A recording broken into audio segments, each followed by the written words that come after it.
Un atome est la brique élémentaire et le plus petit constituant de la matière, alors c'est-à-dire essentiellement tout ce qui est solide, liquide ou gazeux. On peut s'imaginer un atome comme une petite boule. Alors on est dans des objets qui sont très petits, hein. On dit parfois l'infiniment petit, bon, c'est la taille typique, le diamètre typique d'un atome, c'est 10 puissance moins 10 mètres.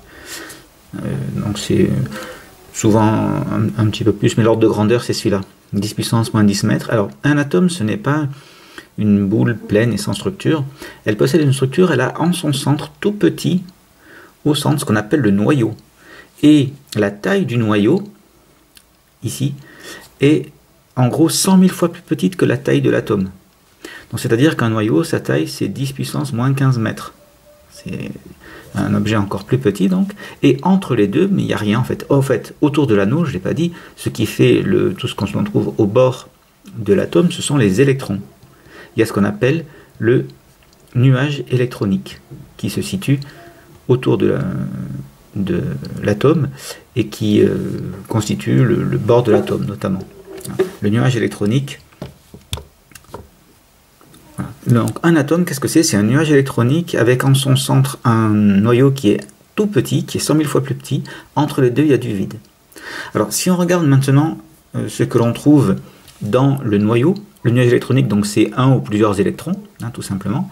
En revanche, dans le noyau, c'est un peu plus compliqué. Il a lui aussi une structure. On trouve dans le noyau deux types de particules qu'on appelle les nucléons. Les nucléons, ce sont les habitants du noyau. Et le nombre de nucléons, il est noté grand A.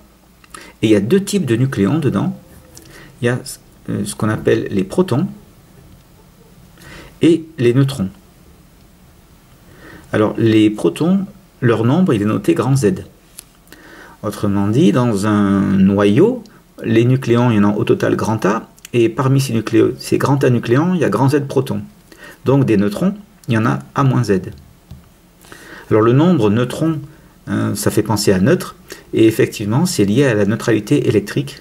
Ça veut dire que la charge électrique est nulle pour les neutrons. En revanche, les protons, ils ont une charge électrique positive.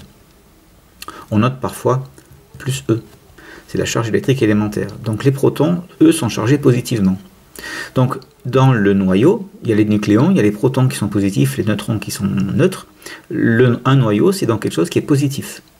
Et l'atome, lui, au total, il est neutre.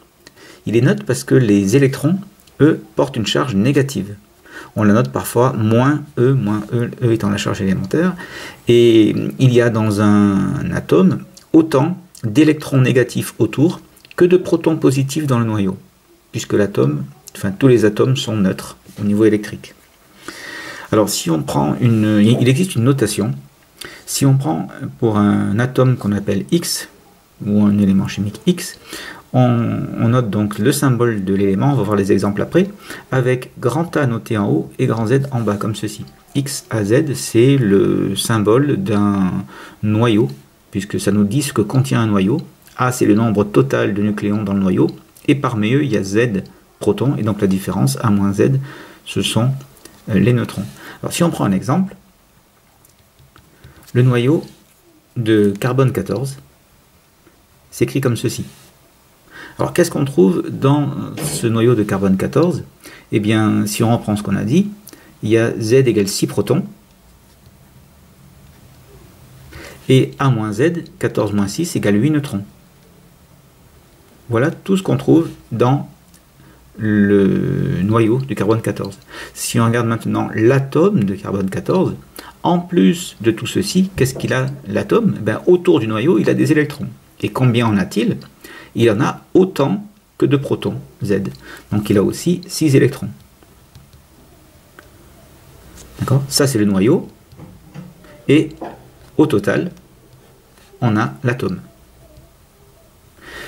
Je prends une autre définition maintenant, qui est que le Z, le nombre de protons, ce qu'on a noté Z, on l'appelle le numéro atomique. Alors ça c'est du vocabulaire, il faut le savoir. Le numéro atomique est très important parce qu'en fait c'est lui qui définit ce qu'on appelle l'élément chimique. Autrement dit, tout ce qui possède un certain numéro atomique Z, c'est un élément chimique. Je prends un exemple. Je reprends le cas du carbone 14. Le carbone 14 qu'on écrit comme ceci, C614, eh bien, le carbone a forcément Z égale 6. Autrement dit ça, je pourrais l'écrire comme ceci. C14. Parce qu'on sait que si j'ai du carbone, il y a forcément 6. L'oxygène, par exemple, si je prends un autre atome qui existe, un autre noyau qui existe, c'est l'oxygène 18, comme ceci. Eh bien, l'oxygène 18, donc il possède 8 protons, 18 nucléons, donc 10 neutrons. Et comme il a Z égale 8, enfin le Z égale 8, pardon, est forcément associé à l'oxygène. Autrement dit, ceci, on pourrait l'écrire aussi comme ceci, au 18. On sait que l'oxygène, il a forcément Z égale 8. Si on écrit ceci, je vais écrire quelque chose qui n'a aucun sens. Voilà, ça ne peut pas exister. Pourquoi ça ne peut pas exister? Parce que si on a 8, on n'a pas de carbone. Si on a 8, on a de l'oxygène. Ou si on a du carbone, si on sait qu'on a du carbone, alors on ne va pas avoir 8. On a forcément un 6 ici. Il y a forcément 6 protons. D'accord? Ça n'existe pas.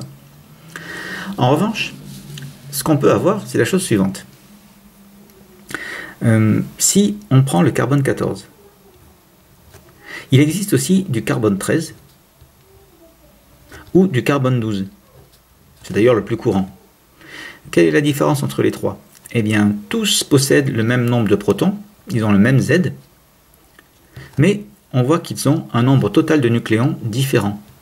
Donc ils ont le même nombre de protons, et s'ils ont des A différents, ça veut dire que la différence entre les deux n'est pas la même.